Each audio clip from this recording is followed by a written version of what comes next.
My name is James Dorsey. I'm a senior fellow at the S. Rutherford School of International Studies. My career has been primarily in journalism as a foreign correspondent, focusing on ethnic and religious conflict across the globe. What I do at RSIS focuses by and large on three particular areas. One is fault lines in the Middle East and North Africa.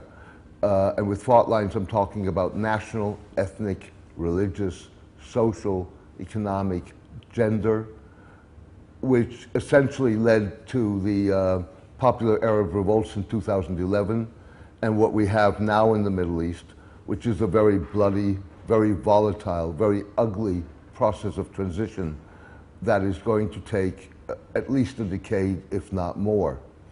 The second area that I focus on is what I call Saudi soft power.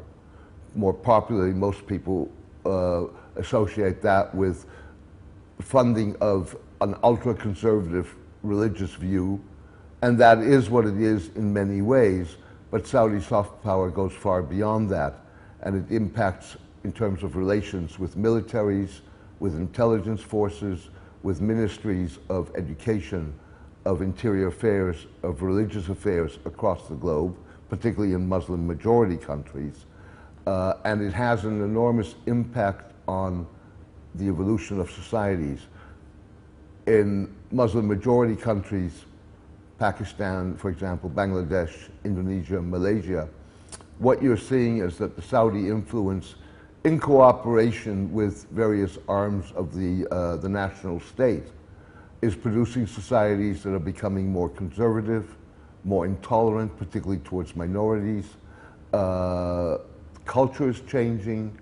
There's a degree of Arabization, both in terms of language as well as in terms of dress, and a rollback of traditional indigenous culture, as well as modern culture.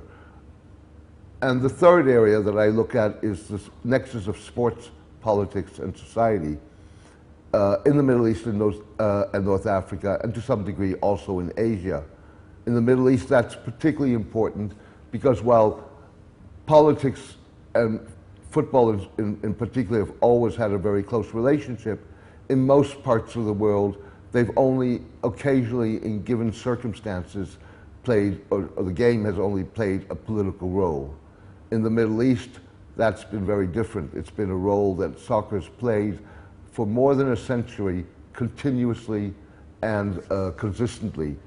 And when I talk about soccer's role, I'm talking about its role in nation building, nation formation, state building, regime formation, regime survival, and multiple battles for a variety of rights. And finally, because of the Middle East's importance in Asian football, certainly in the governance of Asian football, that's led me to get involved in the vast integrity questions, political and other forms of corruption in Asian sports.